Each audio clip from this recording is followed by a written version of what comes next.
Hi friends, तर आजचा vlog खूप स्पेशल होणार आहे. तर हा व्लॉग तुम्ही लास्टपर्यंत नक्की बघा. आणि आज आम्ही चाललो आहे पुन्हा एकदा आमच्या मामाच्या गावाला, आणि ते गाव आहे पाबळ. खूप सुंदर असं क्लायमेट होतं आणि पाऊस पडून गेलेला होता. तिथं थोडेसे ढग पण होते आणि पावसाचं खूप छान असं वातावरण झालेलं होतं. त्याच्यानंतर आम्ही आमचं जे ग्रामदैवत आहे पाबळचं, माझ्या आईच्या गावचं, तिथं गेलो होतो आम्ही. खूप लहानपणी आले होते मी, आणि आता खूप तिथं छान अशी सुधारणा झालेली आणि खूप छान असं आमचं दर्शन झालं. कोणीच नव्हतं, बिलकुल गर्दी नव्हती. आणि बघू शकता तुम्ही किती छान मूर्ती आहे. आणि त्याच्यानंतर मी थोडेसे क्लिप्स काढले आणि लवकर छोटे असे क्लिप काढले. मम्मीची ही स्कूल होती. आणि त्याच्यानंतर आम्ही चाट खाण्यासाठी गेलो. मला खूप मोठा डाऊट होता की चाट कसं असेल ह्या साईडमध्ये. तर खरंच अगदी एकदम मस्त असं चाट होतं. वारघडे म्हणून त्यांचं आहे पाबळमध्ये, आणि मेन स्टँडच्या इथंच आहे. आणि खूप टेस्टी असं त्यांचं चाट होतं, अगदी आपल्या पुण्यासारखं. ॲक्च्युली ते पुण्याचेच आहेत आणि ते तिथं आता त्यांचा बिझनेस त्यांनी ग्रो केलेला आहे. आणि इतकं छान असं चाट खाल्ल्यानंतर कुणीच थांबत नव्हतं. घरी जेवण केलेलं होतं मामाच्या इथे, पण आम्ही बिलकुल कंट्रोल करत नव्हतो. आम्ही बॅक टू बॅक एक डिश मागवत होतो. सगळ्या प्रकारचे चाट टेस्ट केले. आधी मटकी भेळ पासून स्टार्ट केलं. एकदम मस्त आणि टेस्टी होती. त्याच्यानंतर पापडी चाट, त्याच्यानंतर दहीपुरी, बापरे बाप, सगळं खूप टेस्टी होतं. आणि मी त्यांना त्याचा फीडबॅक पण दिला. मला डाऊट होता की टेस्टी नसेल, आणि मी खूप जागी चाट खाल्लेत पण नव्हतं टेस्टी.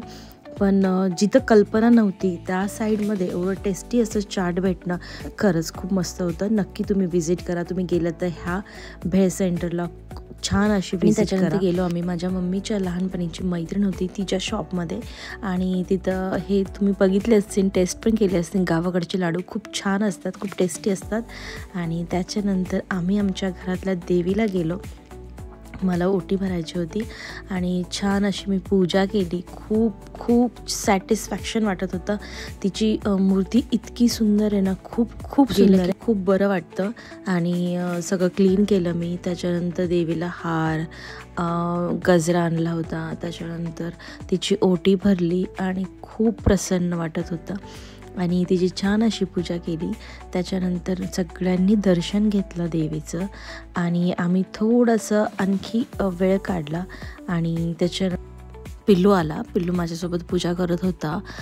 त्याने पण छान असं दर्शन घेतलं. त्याच्यानंतर मला टिक्का लावायला लावला, आणि बाकी मुलांनी पण दर्शन घेतलं. स्मितेश आला, त्याने पण दर्शन घेतलं. आणि छान असं वाटत होतं. खूप शॉर्टवाला ट्रिप असते. नेहमीच असं होतं की आम्हाला खूप प्लॅन करतो, खूप लवकर येऊ, पण काही ना काही कुठं ना कुठं काही ना काही निघतं आणि यायला आम्हाला वेळ होतो, आणि जास्त टाईम नाही स्पेंड करता येत. पण ह्यावेळेस असं झालं की कमी ह्याच्यामध्ये आम्ही खूप छान अशा सगळ्या गोष्टी करून घेतल्या. देवीचं दर्शन झालं, ग्रामदेवतेचं दर्शन झालं. त्याच्यानंतर आम्ही डोंगर पाहायला गेलो. खूप लहानपणी गेलो होतो, आणि मी माझ्या मिस्टरांना घेऊन गेले डोंगर आणि खूप बरं वाटलं. खूप दिवसांनी आमचं छोटीशी अशी फॅमिली ट्रिप झाली. आणि बाकी सगळे हवे होते, पण बाकीच्यांना येता नाही आलं. बट ठीक आहे, इट्स ओके. नेक्स्ट टाईम सगळे येतील. आणि आम्ही गेलो डोंगर पाहायला. इतका छान असा व्ह्यू होता. तुम्ही लोणावळ्याला काय करता, सिरियसली खूप सुंदर वेदर झालेलं होतं. आणि तुम्ही बघता इतका छान निसर्ग वाटत होता ना डोंगरवरून. खूप सुंदर वाटत होतं. एकदम ढग भरलेले होते. हलकासा असा पाऊस पडत होता. आणि इथं नेहमी शर्यत होते. आणि लहानपणी आम्हाला हा डोंगर खूप उंच वाटायचा, पण आता इतका उंच असं नाही आहे. बट इथून बघायला हा व्ह्यू इतका सुंदर वाटत होता ना, तुम्ही बघू शकता. आणि मुलांनी पण खूप एन्जॉय केला. अचानक पाऊस यायला लागला, आणि आम्ही आमचे थोडेफार फोटोज काढले, व्हिडिओज क्लिक केले, आणि खाली गेलो. कारण की अगदी थोडा वाटणारा पाऊस एकदम काही मिनटातच सगळ्यांना भिजवायला लागला होता. त्याच्यामुळे जास्त टाईम इथं स्पेंड नाही करता आला.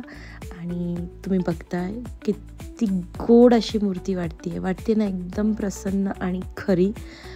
खूप सुंदर वाटत होतं, आणि मन प्रसन्न होतं तिथं गेलं ना की तिचं करण्यात इतकं छान वाटतं ना.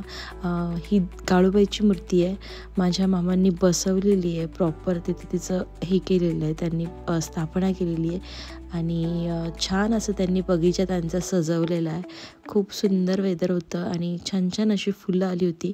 मला माझा मोह आवरता नाही आला आणि मी खूप छान फोटोज क्लिक केले.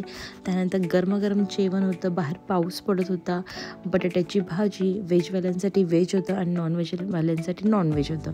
बट आम्ही व्हेज मस्तपैकी हे केलं, खाल्लं. वेळ लेट झाला होता आम्हाला, बट ठीक आहे. सगळ्यांनी छान असं जेवण केलं आणि त्यानंतर मेन कार्यक्रम जो होता तो होता रक्षाबंधनचा.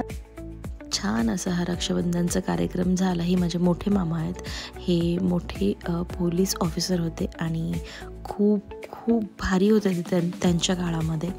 आणि आत्ता खूप थकलेत ते, आता आजारपणामधून पण निघालेत. आणि त्यांना मम्मीनी छान असं सिल्वरमध्ये ब्रेसलेट केलं होतं आणि खूप छान वाटत होतं त्यांना, ते खूप आवडलं. त्यानंतर आम्ही आमचं इकडचं रक्षाबंधन केलं आणि आम्ही सगळ्यांचा निरोप घेतला. येता येता यमाई देवीचं मंदिर आहे, तिथं मम्मीला म्हटलं मला दर्शन घ्यायचं आहे. उतरलो आम्ही, दर्शन घेतलं आणि तिचं पण इतकं छान दर्शन झालं ना. अगदी त्या दिवशी अचानक श्रावणातमध्ये खूप छान असं देवदर्शन झालं आमचं आणि मला तर खूप आवडतं असं कुठल्या पण मंदिरात जायला, मला खूप आवडतं. त्यानंतर घरी आलो, घरी इतका छान असं आमचं ब्रह्मकमळाचं झाड फुललेलं होतं माझ्या आईच्या इथे. लिटरली तिथं 40 ते 50 फुलं येतात हर वर्षी आणि ह्यावेळेस आले होते थोडे कमी, बट ठीक आहे. 12 की 13 फुलं होती आणि इतका सुगंध येतो आणि त्यांचा मी तुम्हाला शब्दामध्ये नाही सांगू शकत. ज्यांना माहिती असेल त्यांना खरंच माहिती असेल. मंद असं संध्याकाळचं वातावरण होतं आणि त्यामध्ये ते पूर्ण उमलले होते आणि खूप खूप सुंदर असा त्यांचा सुगंध येत होता. मी छान छान त्यांचे पण व्हिडिओज काढले. बघताय तुम्ही वरती एकदम ढगाळलेलं वातावरण आहे आणि त्याच्यामध्ये हे सुंदर सुंदर फ्लावर उमललेले आहेत. तर हा होता आजचा व्लॉग. तुम्हाला आजचा व्लॉग कसा वाटला? भेटूया नेक्स्ट. चॅनलला अजून सबस्क्राईब नसेल केलं तर नक्की करा. बाय बाय, भेटूया नेक्स्ट व्हिडिओमध्ये.